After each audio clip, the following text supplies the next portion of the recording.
नमस्कार, आप देख रहे हैं खबरदार। आपके साथ मैं हूं चित्रा त्रिपाठी। खबरदार में आज सबसे पहले उस खबर का विश्लेषण करेंगे जिस पर देश के गृह मंत्री अमित शाह को स्थिति साफ करने के लिए सामने आना पड़ा।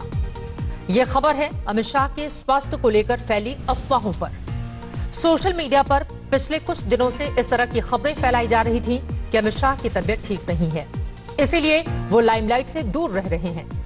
जबकि सच्चाई ये है कि कोरोना संकट पर गृह मंत्रालय के बढ़े काम की वजह से वो बेहद व्यस्त रहे हैं। लेकिन जब अफवाहों का बाजार बेहद गर्म होने लगा तो उन्होंने खुद आकर अपना बयान ट्वीट किया। उस बयान में उनकी ओर से कहा गया है कि पिछले कई दिनों से कुछ मित्रों ने सोशल मीडिया के माध्यम से मेरे स्वास्थ्य के बारे में कई मनगढ़ंत अफवाहें फैलाई हैं।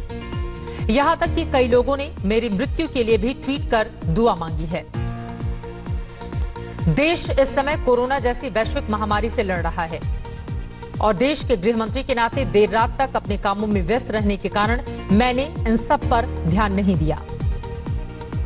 जब ये मेरे संज्ञान में आया तो मैंने सोचा कि ये सभी लोग अपनी काल्पनिक सोच का आनंद लेते रहें, इसीलिए मैंने कोई स्पष्टता नहीं की। परंतु मेरी पार्टी के लाखों कार्यकर्ताओं और मेरे शुभचिंतकों ने बीते 2 दिनों से काफी चिंता व्यक्त की। उनकी चिंता को मैं नजरअंदाज नहीं कर सकता, इसीलिए मैं आज स्पष्ट करना चाहता हूं कि मैं पूर्ण रूप से स्वस्थ हूं और मुझे कोई बीमारी नहीं है। अमित शाह के बयान ने अफवाहों पर लगाम लगा दिया, लेकिन इसके साथ सवाल यह भी खड़ा कर दिया कि क्या अफवाह के पीछे कोई एजेंडा है? क्या सरकार कोरोना से लड़े या फिर ऐसी अफवाहों से? इन सब के बीच गुजरात पुलिस ने 4 लोगों को अफवाह फैलाने के आरोप में गिरफ्तार किया।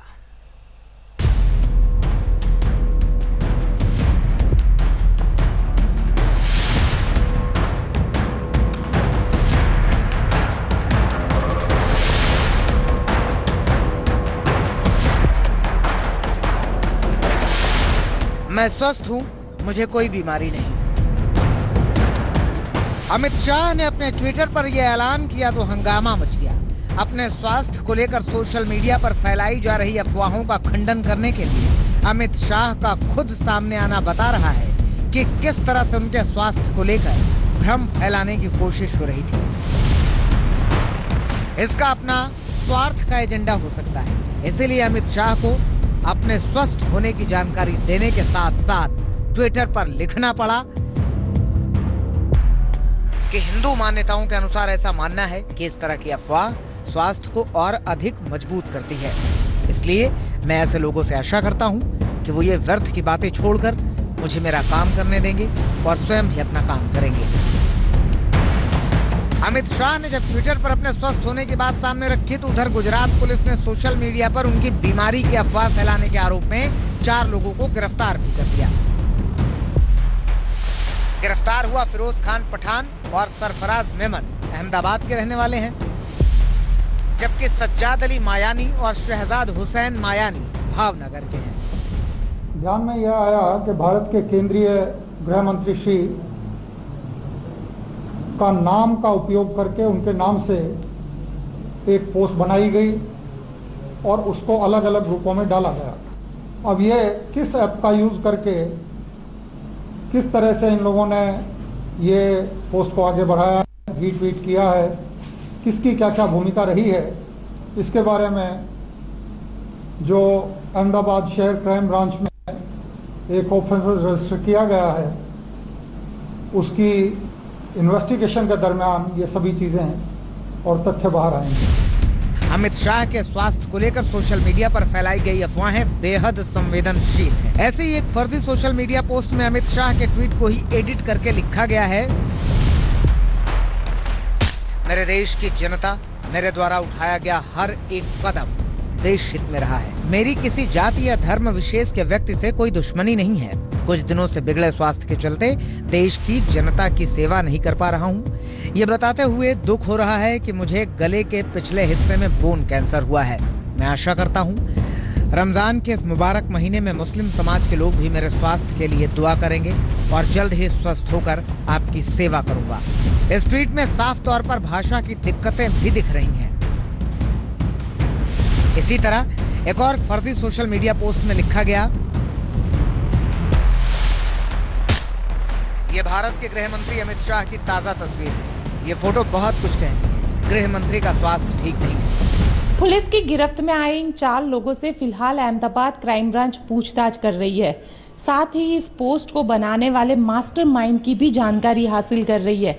पुलिस ने इन लोगों के आईपी को ट्रेस कर लिया है और जल्द ही पुलिस का मानना है कि इस पोस्ट को बनाने वाला मास्टरमाइंड पुलिस की गिरफ्तारी में होगा। अमित शाह के स्वास्थ्य पर अफवाह फैलाने वालों पर पुलिस हरकत में आई है। हालांकि अमित शाह ने जब अपने स्वास्थ्य को लेकर स्पष्टीकरण जारी किया तो उसमें यह भी लिखा, मेरे शुभचिंतकों और पार्टी के सभी कार्यकर्ताओं का मेरा हालचाल पूछने और मेरी चिंता करने के लिए मैं आभार व्यक्त करता हूं। जिन लोगों ने ये अफवाहें फैलाई हैं उनके प्रति मेरे मन में कोई दुर्भावना या द्वेष नहीं है। आपका भी धन्यवाद। अमित शाह ने अफवाह फैलाने वालों को उनके हाल पर छोड़ने की बात की, लेकिन अमित शाह के स्वास्थ्य पर अफवाह फैलाने पर बीजेपी आग बबूला हो गई। पार्टी के अध्यक्ष जेपी नड्डा ने ट्वीट किया, गृह मंत्री अमित शाह के बारे में अमानवीय टिप्पणी करना अत्यंत निंदनीय है। किसी के स्वास्थ्य के बारे में इस तरह की भ्रामक बातें फैलाना उन लोगों की मनोस्थिति को दर्शाता है। मैं इसकी कड़ी भर्त्सना करता हूँ और ईश्वर से प्रार्थना करता हूँ कि ऐसे लोगों को सद्बुद्धि दे। केंद्रीय मंत्री स्मृति ईरानी ने भी कहा, आप दीर्घायु हो, यही हमारी कामना है। आज तक के ई एजेंडा में आए केंद्रीय मंत्रियों ने भी अमित शाह के स्वास्थ्य पर अफवाह फैलाने को लेकर चिंता जताई। अमित भाई, उनका भी स्वास्थ्य बहुत अच्छा है। देश की सेवा करने के लिए अमित भाई को, मेरे ऊपर, मोदी जी के ऊपर लाखों करोड़ों लोगों के आशीर्वाद है। अमित भाई की भी तबीयत बहुत अच्छी है, रात दिन वो काम कर रहे हैं। एक ही केवल इस बात का दुख होता है कि ऐसी बातों को लेकर खुद अफवाहें जो फैलाई जाती है वो थोड़ी दुखद है। ये बिल्कुल ही गंदी सोच का प्रतीक है। यानी हताशा निराशा की इतनी हद हो गई कि लोकतंत्र में लोगों से वो जीत नहीं सकते, इसलिए अब यहाँ तक आ गए। तो ये बहुत ही गंदी मानसिकता है। सोशल मीडिया पर अफवाह फैलाने पर लंबे समय से चिंता जताई जा रही है, लेकिन जब किसी बड़े नेता से जुड़ी फर्जी बात वायरल कराने की कोशिश हो तो उसका एजेंडा बहुत बड़ा होता है। इसीलिए अमित शाह पर अफवाह फैलाना बेहद गंभीर बात है। अहमदाबाद से गोपी घांगर के साथ आज तक ब्यूरो। कोरोना संकट से लड़ने में जो 2 मंत्रालय सबसे ज्यादा व्यस्त हैं, उनमें एक स्वास्थ्य मंत्रालय है और दूसरा गृह मंत्रालय। गृह मंत्री के तौर पर अमित शाह लगातार लॉकडाउन पर कामकाज में व्यस्त हैं। यहां तक कि वो अपने निजी कार्यक्रम तक में शामिल नहीं हुए हैं, लेकिन अफवाहबाजों पर लगाम लगाना जरूरी था। इसीलिए अमित शाह ने खुद अपने सेहत पर ट्वीट किया। अमित शाह किस तरह से व्यस्त हैं, आइए इसको आपको समझाने की कोशिश करते हैं। 27 अप्रैल को अमित शाह मुख्यमंत्रियों के साथ प्रधानमंत्री की वीडियो कॉन्फ्रेंसिंग में शामिल हुए थे। 1 मई को पीएम के साथ उन्होंने लॉकडाउन के आगे के रोड मैप पर चर्चा की थी। 2 मई को आर्थिक मामलों पर प्रधानमंत्री मोदी के साथ बैठक में शामिल हुए थे। उसके बाद 7 मई को विशाखापट्टनम गैस लीक कांड पर पीएम मोदी के साथ उच्च स्तरीय बैठक में उन्होंने हिस्सा लिया था। उसके एक दिन के बाद यानी कि 8 मई को पैरामिलिट्री फोर्सेस में कोरोना फैलने पर सुरक्षा बलों के प्रमुखों के साथ बैठक की अध्यक्षता की थी। अमित शाह का गृह मंत्री का कार्यकाल अब तक का बेहद चर्चित रहा है। अभी वो कोरोना से भारत की लड़ाई में अहम भूमिका निभा रहे हैं। गृह मंत्रालय की निगरानी में भारत तीसरे संपूर्ण लॉकडाउन में है।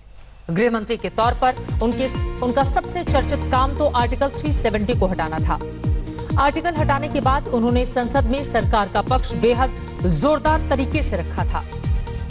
इसी के साथ जम्मू कश्मीर और लद्दाख केंद्र शासित प्रदेश बने। जम्मू कश्मीर में विकास का रोड मैप बनाया जा रहा है, तो वहीं लद्दाख की मांग पूरी की गई है। उनके गृह मंत्री रहते हुए ही अयोध्या का फैसला आया था। भारत के सबसे विवादास्पद मुद्दों में से एक रहे अयोध्या के फैसले के बाद भी देश में अमन चैन बरकरार रहा। अमित शाह के गृह मंत्री रहते 3 तलाक कानून बना। यह कानून मोदी की पहली सरकार में भी नहीं बन सका था। अमित शाह के गृह मंत्री रहते हुए सीएए कानून बना, जबकि राज्यसभा में एनडीए का बहुमत नहीं था। कानून पास होने के बाद राष्ट्रीय और अंतर्राष्ट्रीय दबाव के बावजूद सरकार सीएए पर नहीं झुकी। तो हमने आपको बताया कि कैसे गृह मंत्री का कामकाज बीते दिनों से व्यस्त है लगातार, क्योंकि लॉकडाउन 3 ये चल रहा है और ऐसे में केंद्रीय गृह मंत्रालय और केंद्रीय स्वास्थ्य मंत्रालय की जिम्मेदारी बेहद महत्वपूर्ण है। लेकिन आज अपने स्वास्थ्य को लेकर गृह मंत्री की ओर से दिया गया स्पष्टीकरण, अमित शाह पूरी तरह से स्वस्थ हैं। उधर 17 मई के बाद सरकार का प्लान क्या है जब लॉकडाउन 3.0 का समय पूरा होगा, ये सवाल हर किसी के मन में है। और आज तक ने अपने एजेंडा में मोदी सरकार के मंत्रियों से खासतौर पर इसी को लेकर कई सवाल किए। राहुल गांधी टेक्नोलॉजी कितना समझते हैं? आज तक के एजेंडा में टीम मोदी के 17 मंत्री एक मंच पर आए। कोरोना से जंग में देश की स्थिति कैसी है और यहाँ से आगे का सफर देश कैसे तय करेगा, ऐसे कई सवाल उनके सामने रखे गए। इस दौरान ये नई बात सामने आई कि प्रधानमंत्री नरेंद्र मोदी ने हर मंत्री को देश के कुछ जिलों की जिम्मेदारी सौंपी है। उन जिलों से आने वाली ग्राउंड रिपोर्ट के आधार पर ही पीएम मोदी 17 मई से आगे का रोड मैप तैयार कर रहे हैं। लॉकडाउन 3 के बाद सरकार का प्लान सड़क परिवहन मंत्री नितिन गडकरी ने बताया। सरकार की कोशिश यही है कि धीरे धीरे एक तरफ लॉकडाउन भी रहे और दूसरी ओर निश्चित रूप से इकोनॉमी के दृष्टि से कुछ बातों को सुचारू रूप से शुरू भी करें। तो मुझे लगता है इसके बारे में निर्णय तो होम मिनिस्ट्री के लेवल पर होगा, पर स्वाभाविक रूप से जिस प्रकार से धीरे धीरे एक एक बात खुल रही है, तो मैं भी उम्मीद रखता हूं कि आने वाले कुछ दिनों में इससे भी जरूर कोई ना कोई मार्ग निकलेगा, ऐसा मेरा विश्वास है। क्योंकि हमारे जो ट्रांसपोर्ट सेक्टर में जो बसेस वाले हैं, उन्होंने मुझे बताया कि हमारा कर्जा बढ़ रहा है, ब्याज है, लोगों के तनख्वाह दे रहे हैं और इस समय हमारी हालत बहुत खराब है। तो मैंने उनको कहा कि जल्दी जल्दी हम कोशिश करेंगे कि इसमें आपको कैसे रिलीफ मिले।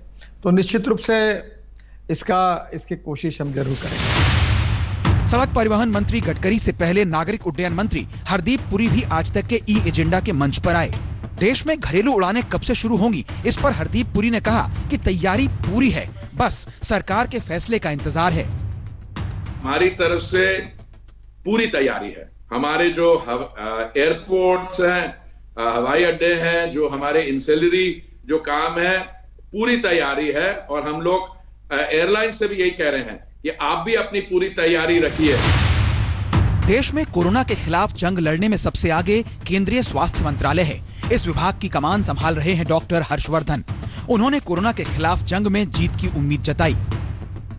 सब पैरामीटर्स पर हमें भारी सफलता मिल रही है। सारे दुनिया में हमारी सराहना हो रही है। भारत की स्ट्रैटेजी की ओर सब लोग बहुत गंभीरता से देख रहे हैं। विश्व स्वास्थ्य संगठन भी बार बार भारत की सराहना कर रहा है। मुझे तो पूरा विश्वास है कि आने वाले समय में बहुत जल्दी, कुछ ही सप्ताह के अंदर कोरोना के खिलाफ जंग में हमारे देश को भारी सफलता मिलेगी। कोरोना पर जीत की उम्मीद जहां कायम है, वहीं देश में एक बड़ा संकट मजदूरों को लेकर है। उनमें से ज्यादातर के पास रोजगार नहीं और उनके खाने का इंतजाम करना सरकार के लिए बड़ी चुनौती है। आज तक के एजेंडा में खाद्य आपूर्ति मंत्री रामविलास पासवान ने भरोसा दिया कि देश में अनाज की कोई कमी नहीं। हमारा अन्न का किसी तरह की कमी नहीं है और युद्ध स्तर पर जो है हमारा काम चल रहा है। और आज तक के रिकॉर्ड के मुताबिक जो है लॉकडाउन के बाद जो है अभी तक जो है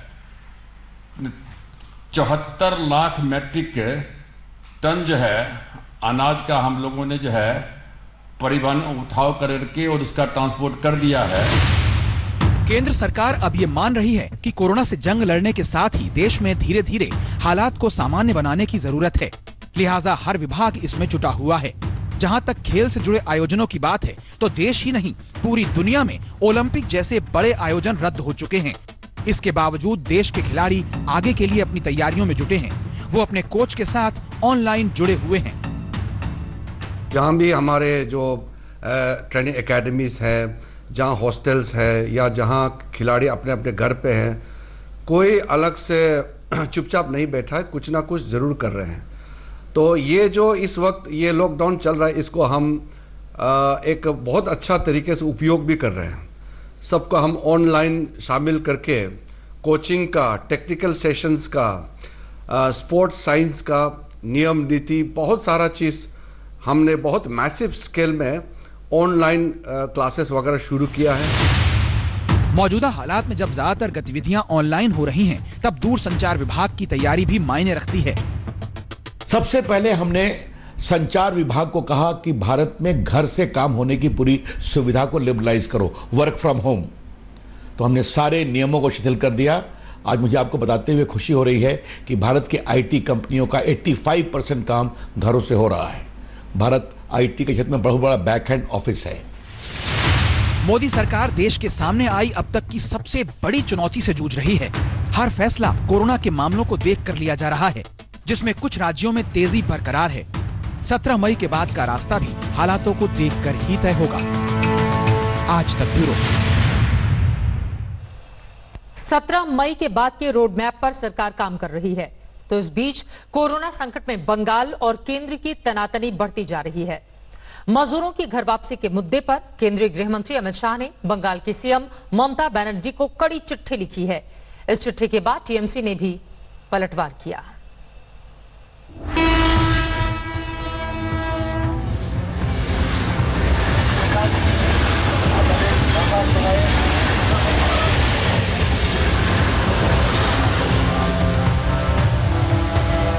हफ्तों के इंतजार के बाद हजारों मजदूर ऐसी श्रमिक स्पेशल ट्रेनों में सवार होकर अपने अपने घरों की ओर जा रहे हैं।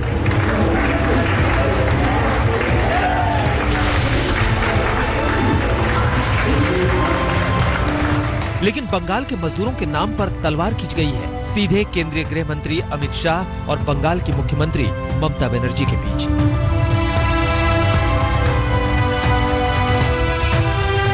लॉकडाउन में केंद्र ने पहले भी बंगाल के इंतजामों से नाराजगियां लिखी हैं, लेकिन अब की बार मजदूरों के नाम पर सीधे अमित शाह ने दीदी को चिट्ठी लिख डाली है। चिट्ठी में उन्होंने ये आरोप लगाया है कि बंगाल के प्रवासी मजदूरों की घर वापसी पर बंगाल फिक्रमंद नहीं है।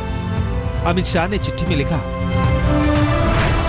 बंगाल के मजदूरों की वापसी का इंतजाम न करना उनके साथ नाइंसाफी है और इससे मजदूरों की मुसीबतें बढ़ेंगी। मुझे दुख है कि बंगाल सरकार सहयोग नहीं कर रही। अमित शाह की इस चिट्ठी के बाद हंगामा मचना ही था। सबसे पहले ममता दीदी के भतीजे और टीएमसी सांसद अभिषेक बनर्जी ने ट्वीट किया। उन्होंने लिखा, एक गृह मंत्री जो संकट में अपनी ड्यूटी निभाने में नाकाम रहा, अब हफ्तों की चुप्पी के बाद जागा है तो सिर्फ लोगों को झूठ से भ्रमित करने के लिए। विडंबना है कि वो उन लोगों की बात कर रहे हैं जिसे उनकी सरकार ने उनके भाग्य पर छोड़ दिया। अमित शाह, अपने आरोप साबित कीजिए या माफी मांगिए। इसके बाद तृणमूल कांग्रेस ने पार्टी की ओर से दावा किया कि 8 ट्रेनें प्रवासी मजदूरों को लेकर बंगाल आ रही हैं, जिनसे 30,000 प्रवासी मजदूरों की घर वापसी होगी। From Punjab there are 2 trains, right? Durgapur Bandel, Tamil Nadu, Vellore coming into Howrah. Howrah is where? In Gujarat. Tamil Nadu, Vellore to Kharagpur. Kharagpur is where? In Madhya Pradesh. Karnataka, Bangalore to Bankura. Bankura is where? In Uttar Pradesh. Bangalore to New Jalpaiguri. New Jalpaiguri is where? In Goa. Bangalore to Purulia town. Purulia town is where? Next to Surat, is it? And Hyderabad to Malda English. All these destinations to Bengal. वैसे जब बंगाल अपने मजदूरों की घर वापसी के लिए पूरे प्रयास का ये दावा कर रहा है, तब श्रमिक स्पेशल ट्रेनों का अब तक का आंकड़ा बता रहा है कि 1% से भी कम ट्रेनें बंगाल तक मजदूरों को लेकर गई हैं।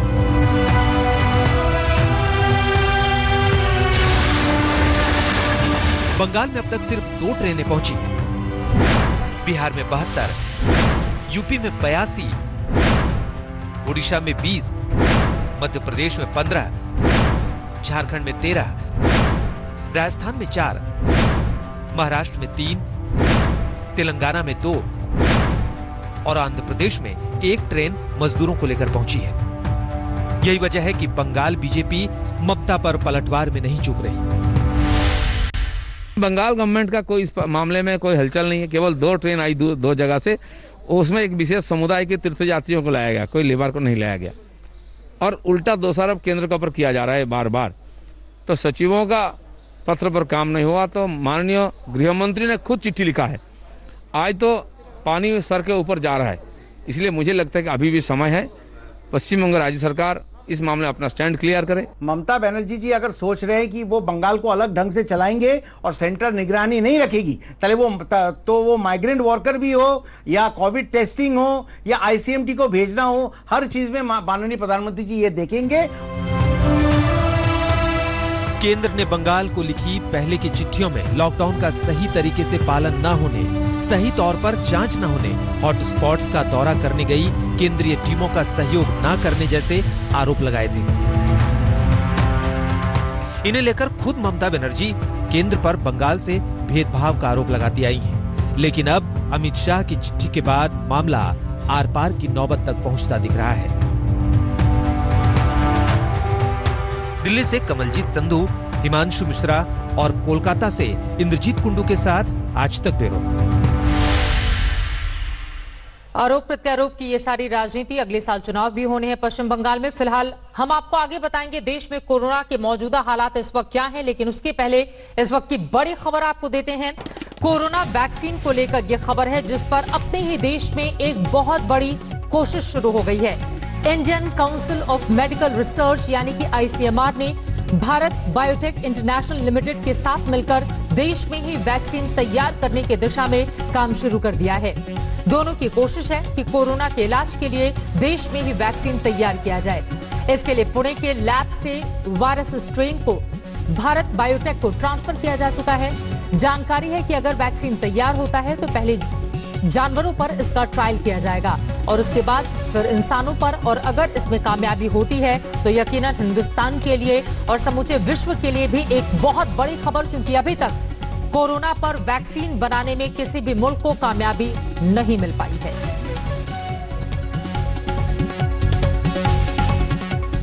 इस तरह की उम्मीद हम कर सकते हैं कि हिंदुस्तान को इसमें कामयाबी मिले, क्योंकि मौजूदा वक्त की बहुत ज्यादा जरूरत कोरोना वायरस पर इस वैक्सीन की है। उधर कोरोना के मामलों के तेजी से बढ़ने का अनुमान लगाया जा रहा है और ये अनुमान डराने वाले हैं। आपको जरा ग्राफिक्स के जरिए हालात पर एक नजर डाल लेते हैं। फिलहाल कोरोना संक्रमण के मामले 6% की दर से बढ़ते हुए चले जा रहे हैं। स्क्रीन पर आप नजर डालिए। अगर यही दर कायम रही तो 30 जून तक देश में कुल मामले 2,35,510 पर पहुंच जाएगा। अगर ये दर 10% हुई तो कुल मामले 3,40,000 को पार कर सकते हैं, जबकि 8% के हिसाब से कोरोना के करीब 3 लाख मरीज हो सकते हैं। अगर ये रफ्तार 5% रहती है तो भी देश में 2 लाख से ज्यादा मरीज हो जाएंगे। अगर मामले को 3% तक ही सीमित रखा जाए तो भी करीब 1,20,000 से ज्यादा केस सामने आ सकते हैं। जो भी ऐसा अनुमान है कि 30 जून तक कोरोना के मामले अपने सबसे ऊंचे स्तर पर होंगे और इस तरह की आशंका भी लगातार जताई जा रही है, उसी का ये बड़ा आंकड़ा इस वक्त टीवी स्क्रीन पर आज तक आपको दिखा रहा है। फिलहाल कोरोना के मामले में अगर राज्यों की हम बात करें तो महाराष्ट्र सबसे बुरी तरह से प्रभावित है, लेकिन गुजरात भी भारी संकट में है। अहमदाबाद में हालात गंभीर हैं। गुजरात में इस वक्त कोरोना के 7,796 मामले हैं। ये देखिए, हम आपको गुजरात का आंकड़ा दिखा रहे हैं, लेकिन अनुमान है कि 1 जून तक इसमें करीब 9,000 का इजाफा हो जाएगा और कुल मामले 16,694 तक पहुंच जाएगा। अगर मौजूदा दर बढ़ी तो यह आंकड़ा 20,000 तक पहुंच सकता है और कम हुआ तो भी 12 से 13,000 के बीच रहेगा। यानी कि गुजरात से वहां के नागरिकों के लिए अच्छी खबर नहीं और केंद्र सरकार की भी चिंता इसी के लिहाज से बढ़ जाती है। गुजरात में कोरोना की रफ्तार पर ब्रेक लगाने के लिए एम्स के डायरेक्टर डॉक्टर रणदीप गुलेरिया अहमदाबाद पहुंचे। गुलेरिया ने स्वास्थ्य सचिव और डॉक्टरों से बातचीत में कोरोना पर काबू पाने की रणनीति बनाई है।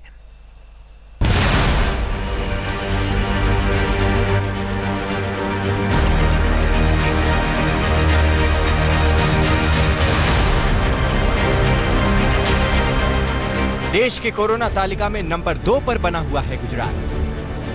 गुजरात में कोरोना के बीमार 7,000 के पार जा पहुंचे हैं।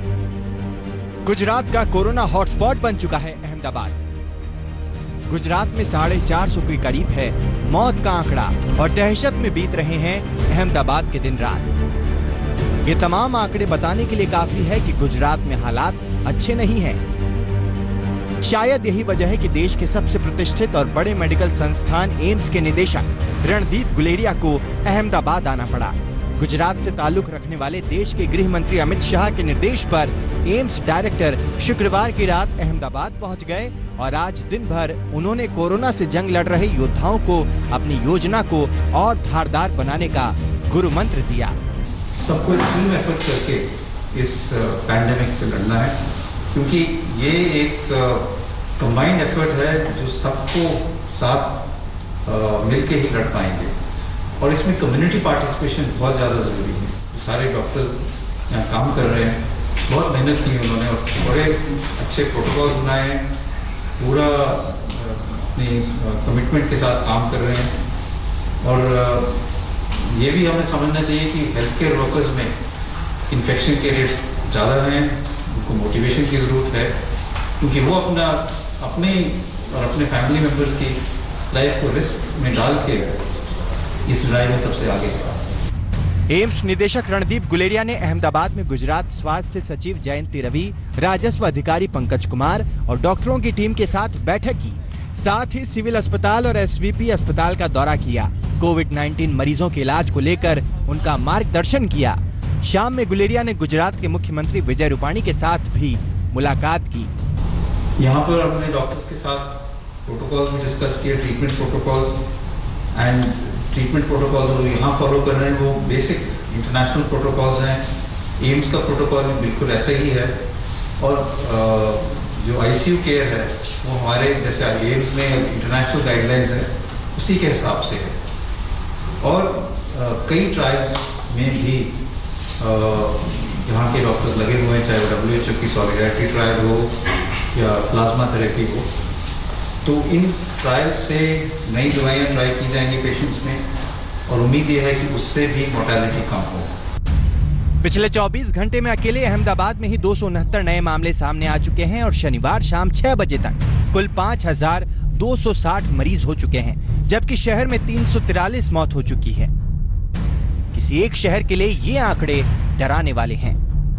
एम्स के डॉक्टर की टीम, डॉक्टर गुलारिया और उनके साथ जो डॉक्टर मनोज सुनेजा है, ये दोनों यहाँ पे अहमदाबाद की कोविड अस्पताल, सिविल अस्पताल में पहुंचे हुए हैं। उनके साथ अहमदाबाद की जो हेल्थ सेक्रेटरी है जयंती रवि वो भी मौजूद है, और साथ ही जो ये पूरी टीम है, इस टीम ने जो डॉक्टर्स है, खास करके जो कोविड के जो ट्रीटमेंट देने वाले डॉक्टर्स हैं उन लोगों से बातचीत की है। साथ ही जो रेसिडेंशियल डॉक्टर्स हैं उनके साथ भी उन्होंने बातचीत की है, और मौत के आंकड़े को किस तरीके से रोका जाए, साथ ही जो मरीज है जिनका रिकवरी रेट भी गुजरात में काफी कम है उसे किस तरीके से बढ़ाया जाए, जो लाइन ऑफ मेडिसिन है वो किस तरीके की रहेगी, इसके बारे में आज यहाँ पे बातचीत हो रही है। और ये सारी बातचीत के बाद अब जो पूरा एक रिपोर्ट होगा वो तैयार किया जाएगा।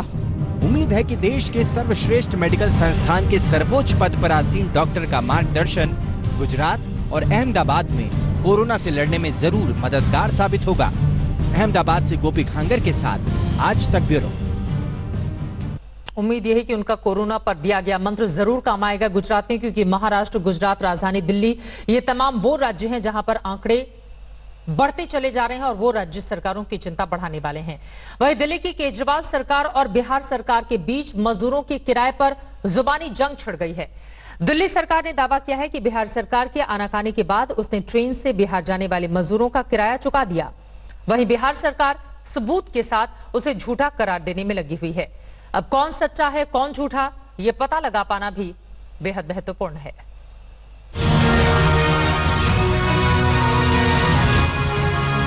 शुक्रवार को दिल्ली में फंसे करीब 1200 प्रवासी मजदूरों को लेकर ये श्रमिक स्पेशल ट्रेन मुजफ्फरपुर के लिए रवाना हुई और उधर मजदूरों के टिकट किराए पर विवाद की शुरुआत हो गई। इधर ट्रेन रफ्तार पकड़ रही थी और उधर नीतीश कुमार और अरविंद केजरीवाल के बीच किराए के पैसे को लेकर किचकिच तेज होने लगी थी। दिल्ली की आम आदमी पार्टी सरकार ने दावा किया कि बिहार सरकार ने प्रवासी मजदूर के रेल का किराया देने से इनकार कर दिया है। आम आदमी पार्टी ने अपने आधिकारिक ट्विटर हैंडल के जरिए मुजफ्फरपुर रवाना हुई ट्रेन का वीडियो पोस्ट किया और उसके साथ लिखा कि बिहार सरकार ने 1200 प्रवासी मजदूरों के रेल का किराया देने से इनकार कर दिया है और अब पूरा खर्चा अरविंद केजरीवाल सरकार उठाएगी। इस ट्वीट में दावा किया गया कि अरविंद केजरीवाल सरकार कोरोना के संकट में उत्तर प्रदेश और बिहार के लोगों के साथ खड़ी है। आम आदमी पार्टी की तरफ से इस वीडियो को जारी करने के तुरंत बाद बिहार में जेडीयू अरविंद केजरीवाल सरकार के दावों को लेकर आग बबूला हो गई। इस दावे को सरासर झूठा बता दिया। मेरे पास पत्र है उन्हीं का लिखा हुआ, उन्हीं का विभाग जो है दिल्ली सरकार का, जो national capital territory Delhi government है अरविंद केजरीवाल जी का, उसी सरकार का लिखा हुआ लेटर है। में बोल रहे हैं इस ट्रेन में जो लोग गए हैं उसका पैसा हमको वापस कर दीजिए, इन मजदूरों को ये पैसा मत दीजिए। लिखा हुआ है साफ साफ, हम तो मजदूर को देंगे। संजय झा जिस चिट्ठी का जिक्र कर रहे हैं उसे जेडीयू प्रवक्ता अजय आलोक ने ट्वीट किया। साथ ही लिखा कि झूठ फैलाने और बिहार के अपमान के लिए केजरीवाल माफी मांगे। अब इस चिट्ठी पर गौर कीजिए, जिसे 7 मई को दिल्ली सरकार के नोडल अधिकारी पीके गुप्ता ने बिहार सरकार के आपदा प्रबंधन विभाग के प्रधान सचिव प्रत्यय अमृत को लिखा था।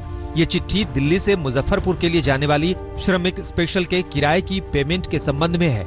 इसमें लिखा गया है कि ये फैसला किया गया है कि दिल्ली सरकार सभी के लिए इकट्ठा टिकट खरीदने के लिए पेमेंट करेगी, उन्हें ट्रेन में सवार कराएगी और बिहार सरकार से बाद में पैसे ले लेगी। इसलिए बिहार सरकार से आग्रह है कि वो यात्रियों को पैसे लौटाने की बजाय उसे दिल्ली सरकार को वापस किया जाए। यही नहीं, इसमें लिखा गया है कि मुजफ्फरपुर के लिए एक ट्रेन का किराया लगभग 6.5 लाख रुपए है और असल किराया जल्द बताया जाएगा।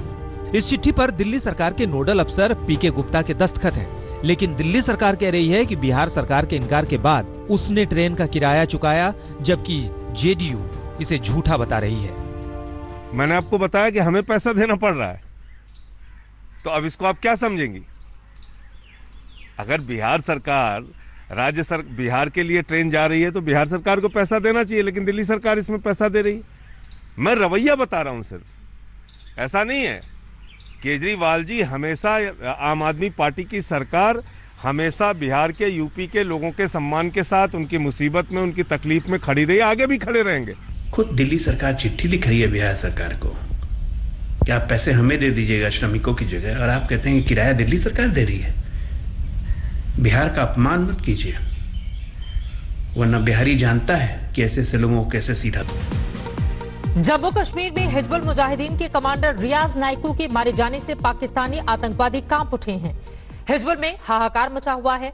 पीओके में शोक सभा का वीडियो सामने आया है, जिसमें हिजबुल चीफ सलाहुद्दीन ने माना है कि भारत का पलड़ा भारी है और यही नहीं, उसका हौसला पस्त हो रहा है।